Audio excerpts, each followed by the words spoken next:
Isorana saina toko lasa toko vavy tsy misaraka amin'ny fahitalavitra Maro TV amin'ny takariva ity manatitra ny arahaba ihany koa ary manasanao am-panajana anaraka ny fampalalam-baovao hatramin'ny farany isany hoentina amintsika amin'ity akatoky ny famoahan'ny CES ny voka-pifidianana ity ny fanehoan-kevitra samihafa aterak'izay eo ihany koa ny fivoriana izay niarahan'ireo manamboninahitra eo anivon'ny tafika entina hitandrona ny fandriampahalemana ao anatin'izay fotoana rehetra izay isany hoentina amintsika ihany koa ny akon'ny zavanitranga tao mahajanga tao izay isan'ny raharaha mbola mitana ny sain'ny be sy ny maro amin'izao fotoana izao raha mpitso 17 janoary tokoa no fantatra izay filoham-pirenena voalohany amin'ny repoblika fahefatra ao anatin'ny lalina mpitsanana tanteraka raha ny fantatra no amoahany CES ny anarany izay filoham-pirenena na izany Andriamatoa Jean-Louis Robinson na ny candidat ny hery vaovao Madagasikara Andriamatoa Rajaonarimampianina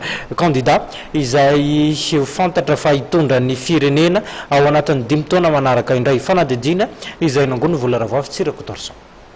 Raha mpitso zoma 17 janoary manomboka amin'ny 10 ora maraina no amoahany CES amin'ny fomba ofisialy ny anaran'izay ho filoham-pirenena voalohany amin'ny repoblika fahefatra.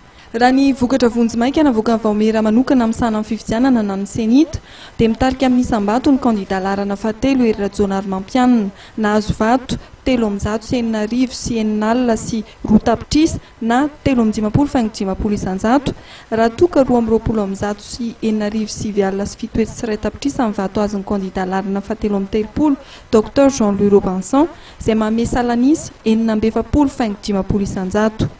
Anamafy io vokatra io ve ny CES raha mpitso no ahafantarana ny didim-pitsarana avy amin'ny CES momba ny voka-pifidianana sy ny fitoriana sasany izay mbola tsy mitondra ny valiny. Efa misy ny fitoriana izay nanomezan'ny CES valiteny anisan'izany ny fangatahana faniliana candidat ho an'ny fifidianana filoham-pirenena dia ny candidat Roland Hery Rajaonarimampianina sy ny Dr Jean-Louis Robinson dia samy naraisan'ny CES fangatahana faniliana avokoa. Ny lavon'ny fitsarana manokana amin'ny sana fifidianana ny fitoriana fangatahana faniliana ny candidat roa filoham-pirenena dia Hery Rajaonarimampianina sy ny Dr Jean-Louis Robinson araky ny are laharana fahatelo tsipika CES tsipika D tsipika R teboka 420 izay mivoaka ny 7 janoary. Nisy ihany koa ny fangatahana fanafoanana amin'ny fifidianana izay voalain'ny CES. Anisan'izany ny fitoriana izay napetraky ny solotenan'ny GTT international Genève miampy ny mpifidy 5 samy tsy niraisin'ny CES avokoa anefa ireo fangatahana ireo. Fitoriana telo avy amin'ny mpifidy mikasika amin'ny fangatahana fanafoanana amin'ny vato azy ny candidat filoham-pirenena Hery Rajaonarimampianina no tsy niraisin'ny CES araky ny are ohatra enina tsipika AR teboka 420 tamin'ny 10 janoary 2024. Noho ny fandraisan'ny filoha teteza mitanjara tamin'ny fampelezan-kevitra nataon'ny candidat larana fahatelo no anisan'ny votoatin'ny fitoriana.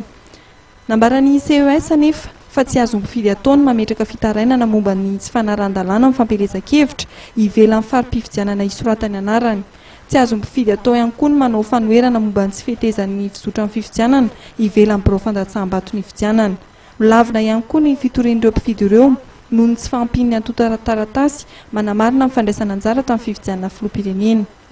Neken'ny CES kosa ny fangatahana nataon'ny candidat Dr Jean-Louis Robinson mikasika ny tokony hijerena ny listim-pifidianana izay nampiasaina tamin'ny fifidianana filoham-pirenena fihodinana voalohany sy faharoa tamin'ny fari-pifidianana manaraka ireto: Soanieran'Ivongo, Ambanja, Ambovombe, Bekily, Toliary faharoa, Amboasary Atsimo, Betroka, Mahajanga voaloha ary Marivoay. Ary ny talata 14 janoary lasa teo dia nisy ny fifanatrehana teo amin'ny solovavan'ny candidat roa dia Andriamatoa Hery Rajaonarimampianina sy ny Dr Jean-Louis Robinson. Andrasana amin'ny ora mpitso ny fanapa-kevitry ny CES. Andrasana ihany koa raha isy ny fanafoanam-bato amin'ny ampahany tanterahan'ny CES Anatsiny. Azo antoka mantsy fa tsy hisy ny fanafoanam-bato manontolo azon'ny candidat roa filoham-pirenena. Samy lavon'ny CES avokoa ny fangatahana nataon'ny candidat ny amin'ny fanafoanana manontolo ny vato azon'ny mpifaninana aminy araka ny fanapahan-kevitra larana fahaotra sivy tsipika CES tsipika R teboka 420 izay nivoaka ny 15 janoary lasa teo.